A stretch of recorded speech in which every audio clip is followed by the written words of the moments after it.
Queria convidar você a abrir a sua Bíblia no Salmo de número 90.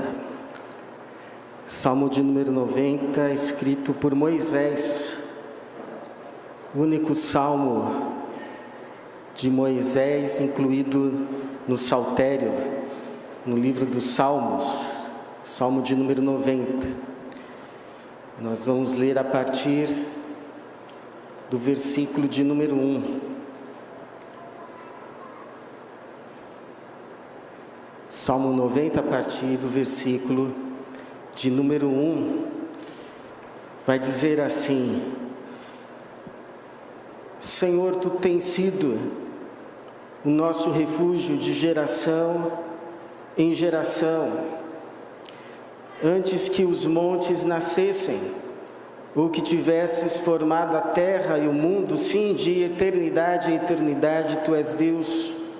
Tu fazes o homem voltar ao pó e dizes: voltai, filhos dos homens, porque aos teus olhos 1000 anos são como o dia de ontem que passou, como a vigília da noite. Tu os arrastas por uma correnteza, eles são como o sono, como a relva que floresce ao amanhecer, que brota e floresce de manhã, mas à tarde murcha e seca, pois somos consumidos pela Tua ira e afligidos pelo Teu furor. Colocaste diante de Ti nossas maldades, e à luz do Teu rosto os nossos pecados ocultos, pois todos os nossos dias passam sob Tua ira, nossos anos acabam-se como um suspiro. Os anos da nossa vida chegam a 70, ou para os que têm mais vigor, a 80, mas o melhor deles é cansaço e enfado, pois tudo passa rapidamente e nós voamos. Quem conhece o poder da Tua ira e o Teu furor conforme o temor que Te é devido?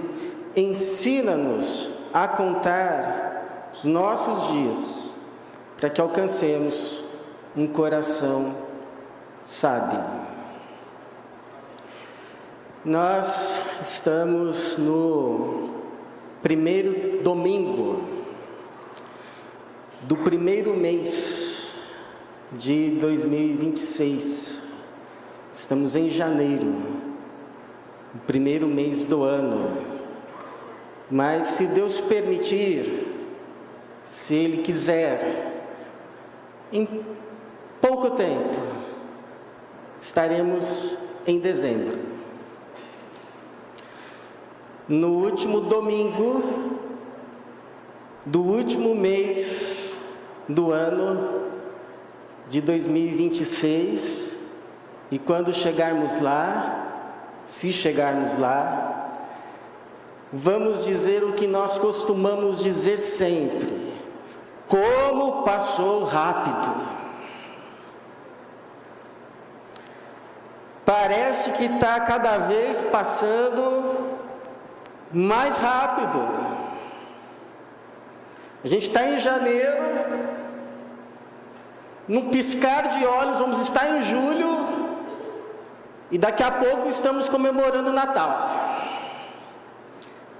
E aí vamos dizer assim, esse passou rápido com uma certa surpresa, e ao mesmo tempo com uma certa indignação, do tipo assim: poxa, mas não precisa passar tão rápido. Está passando muito rápido. Porque se tem algo difícil para a nossa alma humana aceitar, é a nossa finitude.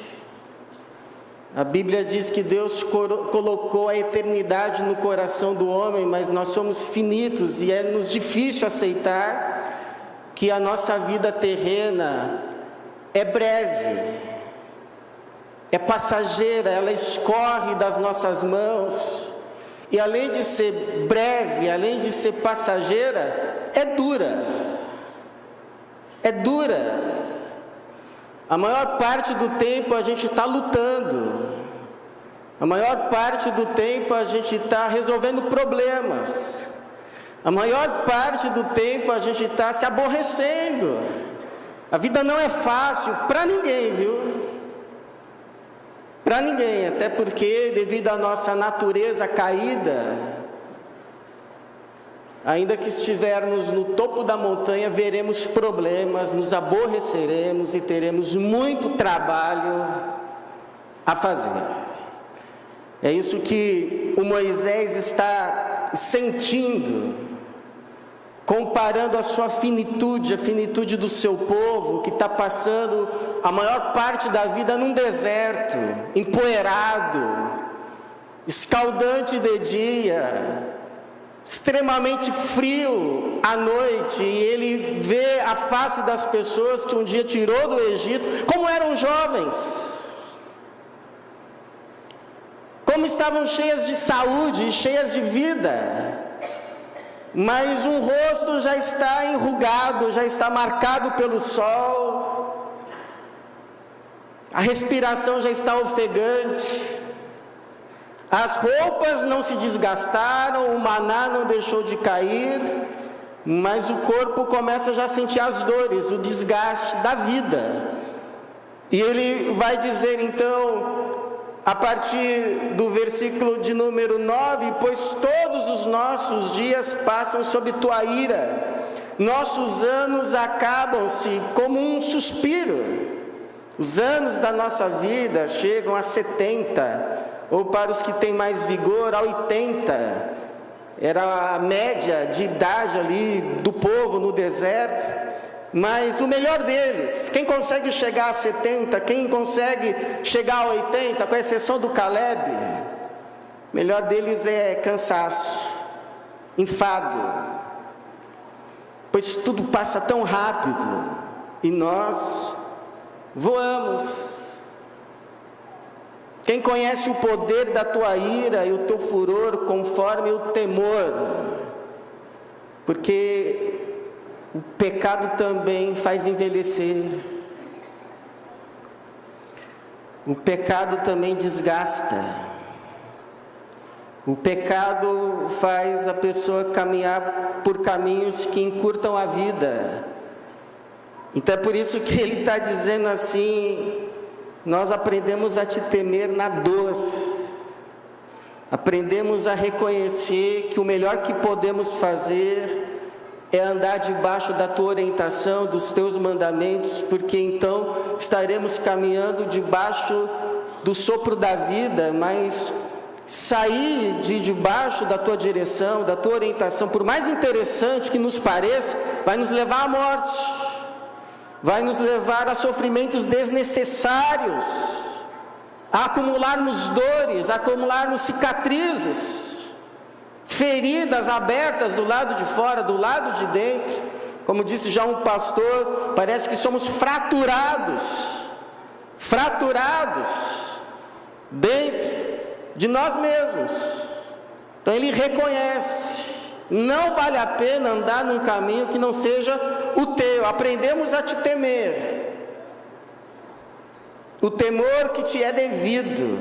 E aí então, diante dessa reflexão, ele faz uma oração que todos nós, se quisermos viver os próximos anos que nos restam, nessa vida breve, passageira e dura, e sempre será dura, áspera, devemos fazer.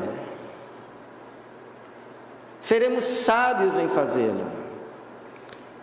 Ele diz, ensina-nos, porque a gente não sabe. Quando a gente é jovem, a gente pensa que a gente sabe tudo, e que a gente vai fazer muito melhor do que a outra geração fez, e que se deixarem, a gente conserta o mundo, a gente muda o mundo. Aí os erros, as dores, vão nos ensinando que assim como os nossos pais não sabiam viver essa vida breve, passageira e dura, nós não somos diferentes, nós também não sabemos. Porque se soubéssemos, não teríamos nos machucado tanto. não teríamos colhido tanto amargor e fel na alma. Então chega um ponto que a alma se humilha, reconhece: não sei criar filhos, não sei lidar com as pessoas, não sei sequer o que é melhor para mim, porque eu achei tanto que o melhor para mim era tal coisa, e hoje eu já não sei, porque tal coisa me trouxe muito sofrimento também. Então chega um ponto de humilhação, que a gente chega para Deus e diz: me ensina, porque de fato eu reconheço, eu não sei, eu não sei, eu vou continuar me machucando, vou continuar machucando pessoas, vou continuar produzindo sofrimentos desnecessários para mim, para outros, vou magoar muita gente e vou colher os frutos que plantei. Então me ensina, ensina-nos a contar os nossos dias, para que alcancemos um coração sábio, esses nossos dias que não serão para sempre. Tem gente que vive como se fosse viver para sempre, postergando tudo que precisa ser feito hoje para um amanhã que nunca chega. E aí quando chega, a pessoa se encontra desprevenida, porque achou que a velhice não ia chegar, que a doença não ia chegar, que o dia de partir não ia chegar, mas chega. Então, por mais dura que seja a realidade, é melhor encará-la de frente. Essa é a nossa realidade, somos finitos, não estamos aqui para sempre. E fazer essa oração: Senhor, nos ensina, para que os dias que nos restam nessa vida breve, passageira e dura, sejam vividas com entendimento, com sabedoria. Faça valer esses dias que ainda restam. Então nos ensina. O que é, irmão? Viver esses nossos próximos dias, que por graça nos serão ainda concedidos, com um coração sábio. Ensina-nos a contar os nossos dias, para que alcancemos um coração entendido. Já errei muito, mas agora aprendi. Posso vir a sofrer por outros erros, mas esses aqui eu já aprendi. Como que a gente vive essa breve, passageira e dura vida com o coração entendido? Baseado nesse salmo, é possível algumas inferências, algumas conclusões. E uma delas: viver com entendimento é viver essa vida aceitando o fato de que você não é Deus. Você não é Deus. Você não é Deus para poder fazer tudo, para fazer com que tudo seja do jeito que você acha que tem que ser. Você não é Deus para experimentar tudo, ter tudo. Há limites na vida humana, e se tem uma coisa, uma lição que esse salmo ressalta, é que há diferenças abismais entre ser Deus e ser gente, ser homem, ser mulher, ser humano. Por exemplo, Deus é infinito. Antes de haver qualquer coisa, Ele já era, Ele é E depois que todos nós passarmos e todas as coisas forem coisas do passado, Ele continuará sendo o mesmo que foi quando nada tinha começado. Nós, seres humanos, não.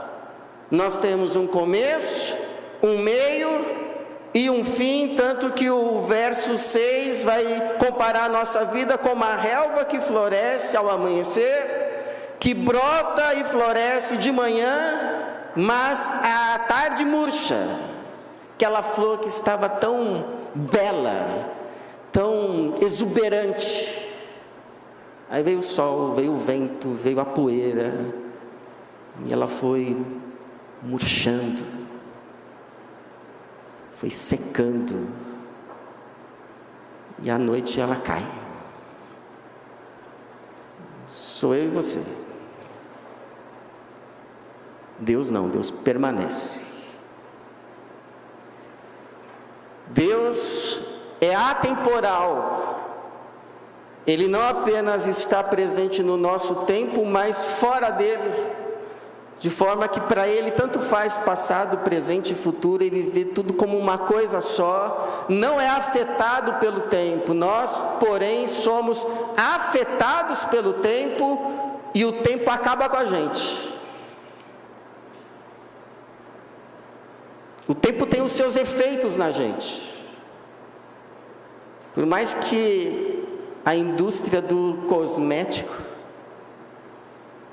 tenta maquiar as coisas, a realidade está ali, gente. E os anos continuam, tic-tac, tic-tac, tic-tac. Ninguém para, ninguém segura. Deus,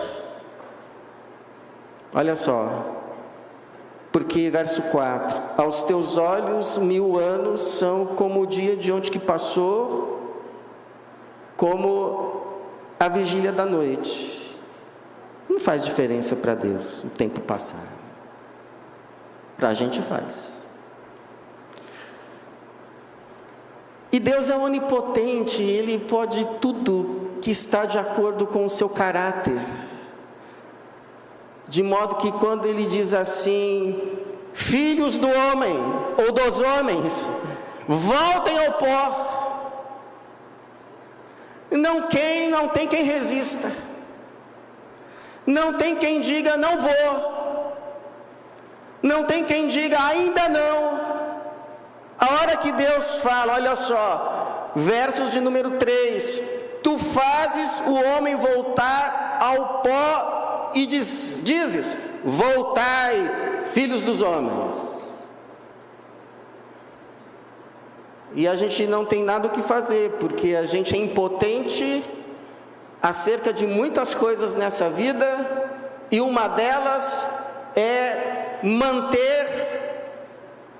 segurar, agarrar a própria vida. Na hora que Deus diz entrega, a gente não terá outra coisa a fazer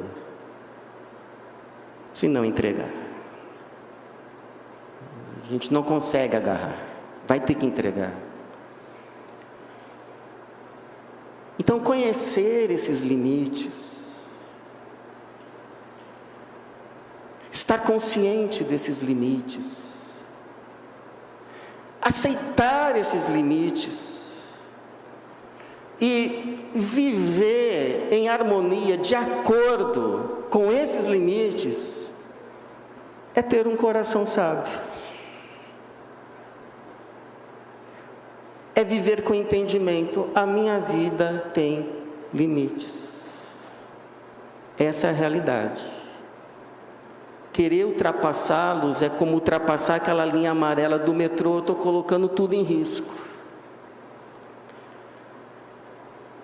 Então, por exemplo, se a vida tem limites, a nossa vida humana é limitada, não dá, irmão, irmã, para comer de tudo e ter saúde.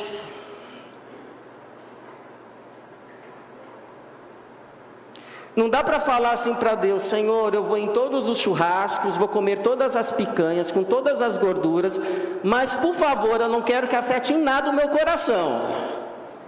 Amém, Senhor? Ah, Senhor. Ah, Senhor. Não vai dar para sair na chuva e não se molhar. Senhor, eu vou sair no meio desse temporal, mas o Senhor me guarde. Que eu tenho fé no Senhor, o Senhor não vai permitir que um pingo caia sobre mim. Ah, é como diz o provérbio: colocar fogo no peito e não querer que queime a roupa. Não dá para experimentar, viver, desfrutar o melhor de dois mundos, porque estar num lugar significa não estar em outro. Ter algo significa muitas vezes excluir outra coisa, e dizer sim para uma proposta significa dizer não para tantas outras. Uma vez eu estava conversando com uma irmã que tinha uma vida profissional muito ativa, e ela decidiu deixar para viver uma outra fase na vida. Eu perguntei assim para ela: a irmã não sente falta? E ela me respondeu assim: pastor, não dá para ter tudo. Verdade. Aquela irmã aprendeu que não é Deus. Não dá para estar em todos os lugares, desfrutar de tudo, fazer tudo. Tem limites, tem que escolher, precisa de sabedoria. A segunda inferência, a conclusão desse salmo: como que a gente vive com o coração entendido essa curta vida breve e limitada, passageira e dura? Aceitando essa vida como ela é e fazendo o melhor dela. Claro que tem coisas que a gente pode mudar. E se a gente pode, deve. Mas tem coisas, você sabe, não tem como mudar. E que se a gente forçar, vai quebrar. Então tem coisas que a gente muda, tem outras a gente aceita que não vão mudar, e a gente vai aprender a viver da melhor forma possível. Eu fico imaginando Moisés, 40 anos no deserto. Você acha que ele nunca acordou em nenhuma daquelas manhãs? Acordou assim, mais um dia, mesmo deserto, o mesmo povo, os mesmos problemas. Você acha que ele nunca disse assim: Senhor, é isso mesmo?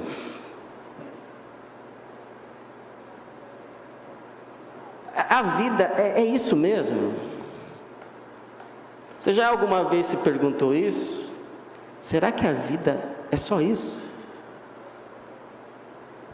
Só que aí esse Moisés, com a graça de Deus, ele se volta dos seus pensamentos existenciais, quase que melancólicos, e diz assim: bom, vamos ver o que dá para fazer, né?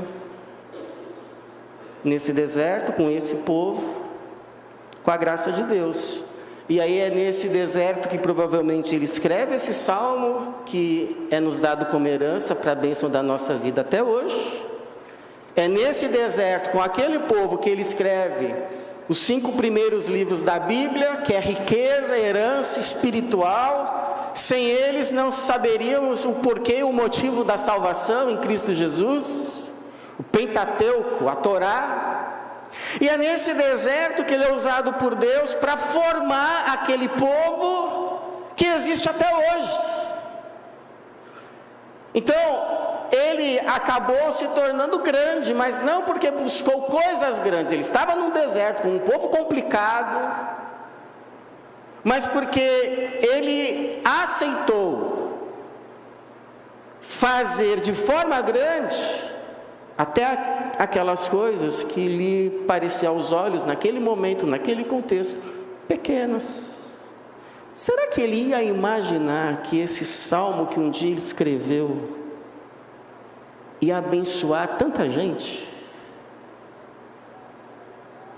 Ia ser preservado por gerações e gerações e gerações e milênios de anos, ia chegar aqui essa noite para abençoar a nossa vida, primeiro domingo à noite de 2026, será que ele imaginava tudo isso?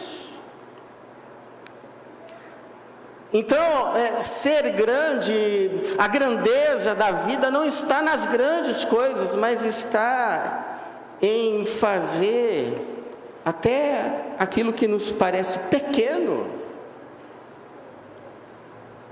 de forma grande,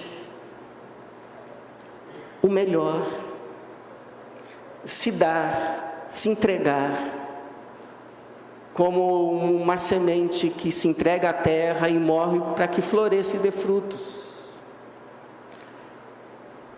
Então, uma dica para esse ano, e talvez para a vida, de alguém que, como eu, vive uma vida breve, finita, passageira e dura.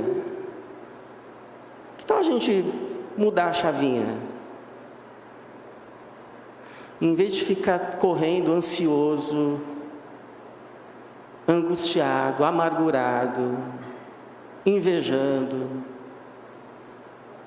sempre querendo uma coisa ainda maior, e não se dá conta que não consegue dar conta nem do que já tem. Deus nos dá não apenas mais do que precisamos, mas mais do que conseguimos carregar,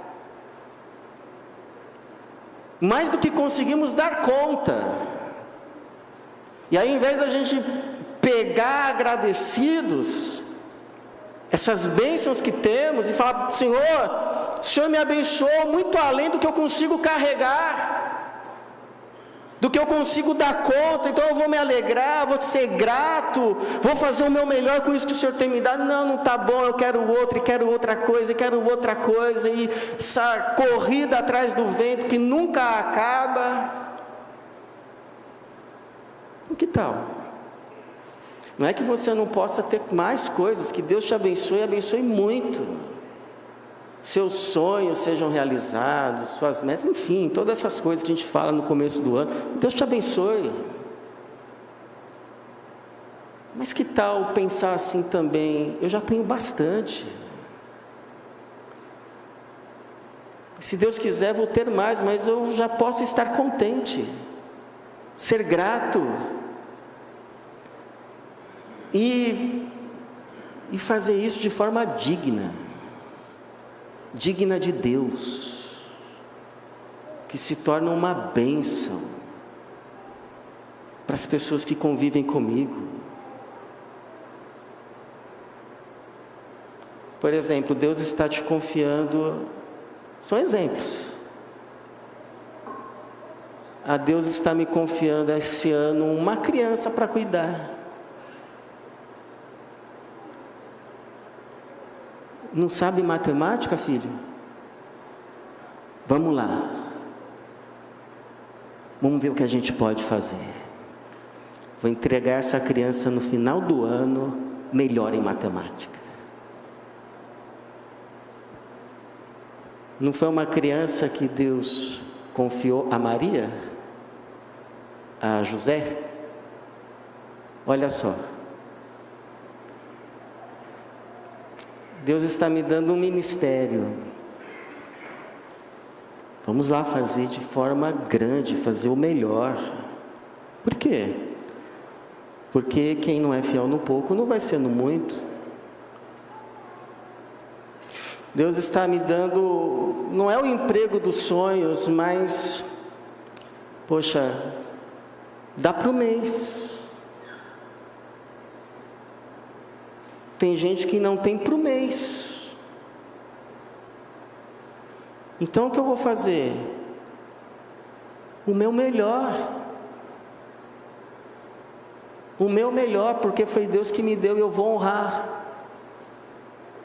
Uma vez anos atrás, fui numa lanchonete. Estava assim, tempo de calor, eu pedi um suco de laranja. Aí a pessoa me trouxe um suco sem gelo. Aí eu falei assim, não tem com gelo, gelado? Não tem.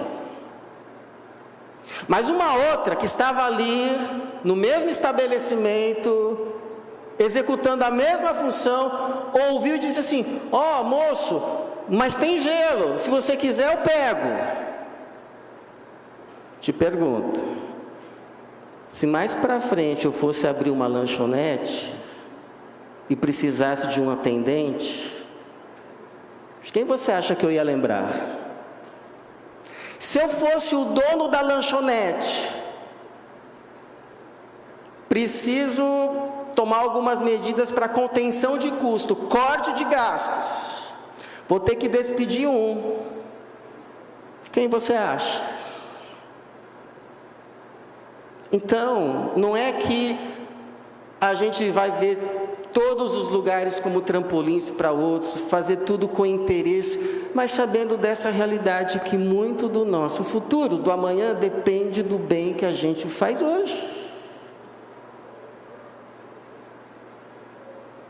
A gente pode não colher muito do que plantou, mas alguma coisa vai colher. Então, irmãos, vamos fazer hoje o bem e bem, o nosso melhor, porque como o Paulo diz, a seu tempo colheremos, se não desanimarmos. Meta para esse ano, parar de plantar vento, para não colher tempestade, plantar fruto bom, para depois receber como graça e bênção a colheita do justo, em nome de Jesus. A colheita do justo, em nome de Jesus. E por fim, irmãos, olha,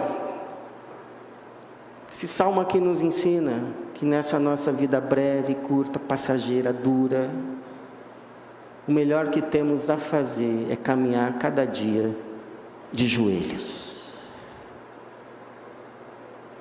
nos ajoelharmos diante de Deus, cada dia. Porque posso te dizer uma coisa? Se Deus não colocar as mãos naquilo que a gente faz todo dia, que a gente gasta o nosso suor,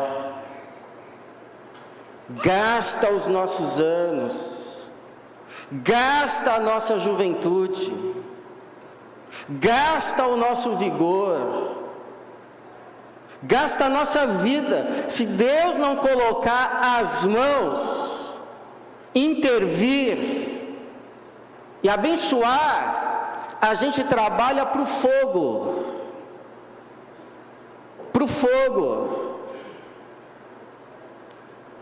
a gente cria filhos para a perdição, a gente planta para o gafanhoto comer, não sobra nada. Então Moisés, quando se dá conta disso, ele que estava nessa reflexão e faz a oração, ensina-nos a contar os nossos dias, para que alcancemos um coração salvo. Parece que depois disso ele cai de joelhos, ele ergue as mãos para os céus e ele clama, o que ele clama no que segue depois: volta-te para nós, Senhor, como se fosse um grito de socorro. Volta-te para nós, Senhor, até quando? Tem compaixão dos teus servos, sacia-nos de manhã com teu amor, para que em todos os nossos dias nos regozijemos e nos alegremos. Alegra-nos pelos dias em que nos afligiste e pelos anos em que conhecemos a dor. O que o Moisés está pedindo? Senhor, eu já sofri bastante, hein? Já aprendi, Senhor, eu reconheço, o Senhor estava certo, mas o Senhor pode me dar uma graça? Agora que eu aprendi, agora que eu estou de joelhos diante do Senhor, que eu possa receber alegria, Eu sei que o Senhor pode me dar em dobro, mas se o Senhor me der só o equivalente do que eu sofri, eu já estou feliz. Me consola pelo que eu já passei. Mostra teus feitos aos teus servos e tua glória aos filhos deles. É o que eu sempre falo aqui. A gente tem que ler a Bíblia com os filhos, a gente tem que orar com os filhos, a gente tem que trazer os filhos para a igreja, a gente tem que viver a palavra dentro de casa. Mas se Deus não se revelar a eles,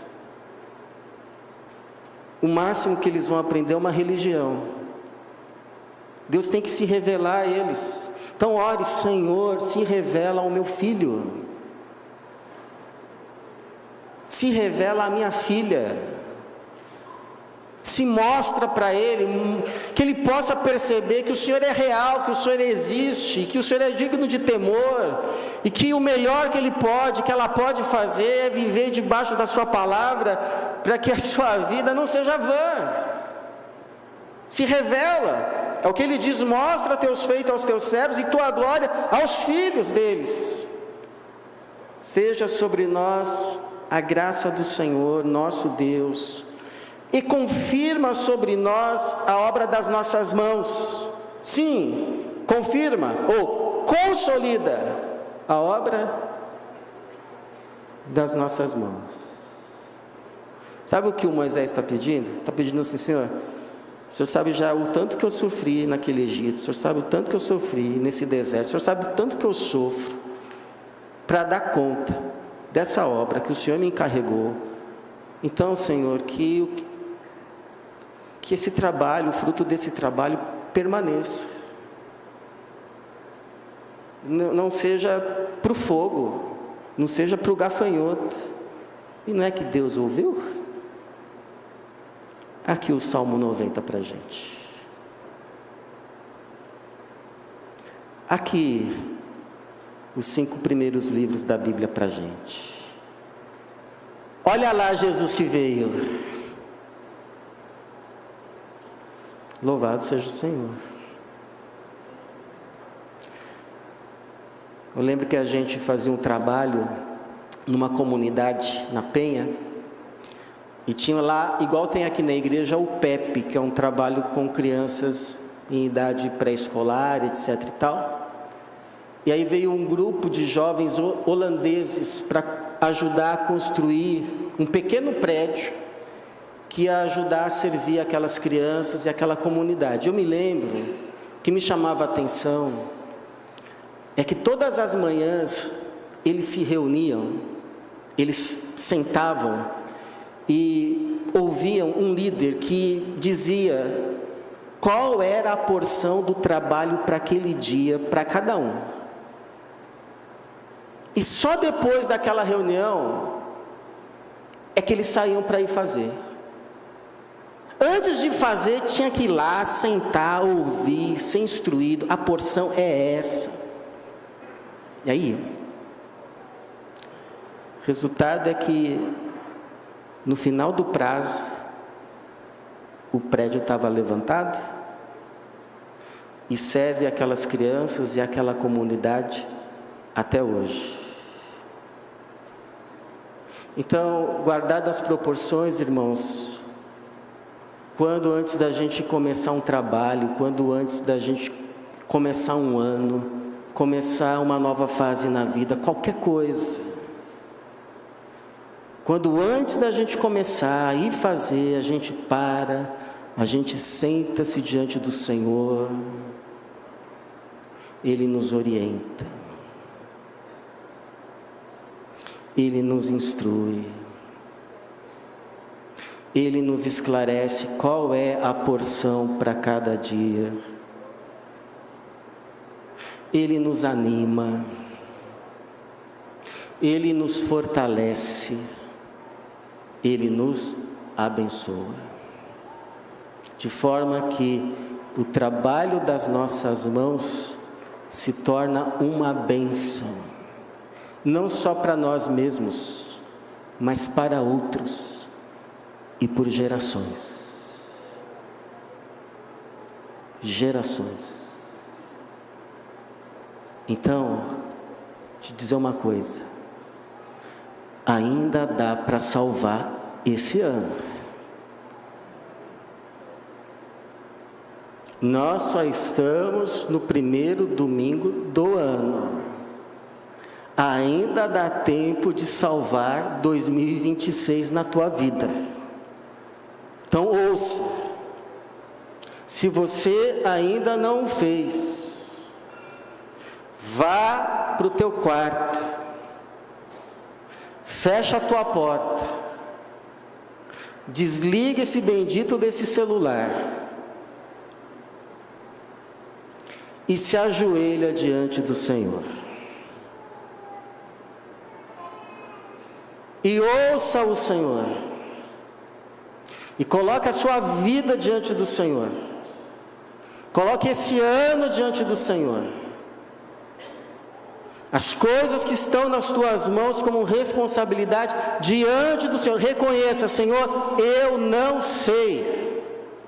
Eu penso que sei, mas a verdade é que eu não sei.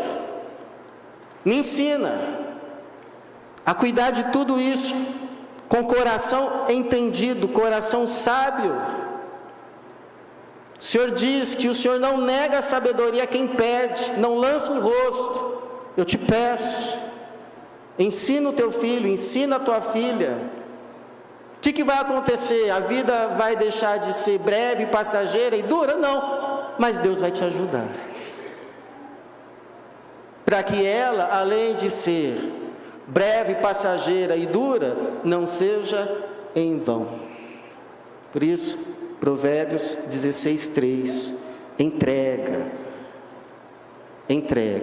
tuas obras ao Senhor e teus planos serão bem-sucedidos, em nome de Jesus.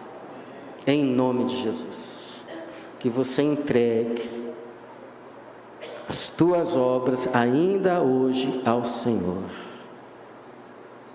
e que ainda que o Senhor tenha que mudar muita coisa, os teus planos sejam bem-sucedidos em Cristo Jesus, em nome de Jesus. Então, que a nossa vida é breve, passageira, dura, isso a gente sabe, todo mundo aqui sabe. Agora, o que a gente muitas vezes não sabe é como vivê-la. Mas nós temos o Deus que é eterno e que sabe que nós somos pó, que em breve não seremos, e se compadece de nós. Por isso podemos nos voltar para Ele nesse primeiro domingo do ano e fazer essa oração. Ensina-nos a contar os nossos dias, para que alcancemos um coração sábio. E é isso que nós vamos fazer. E o Senhor há de nos ouvir, segundo a sua bondade. Que assim seja, que Deus nos abençoe.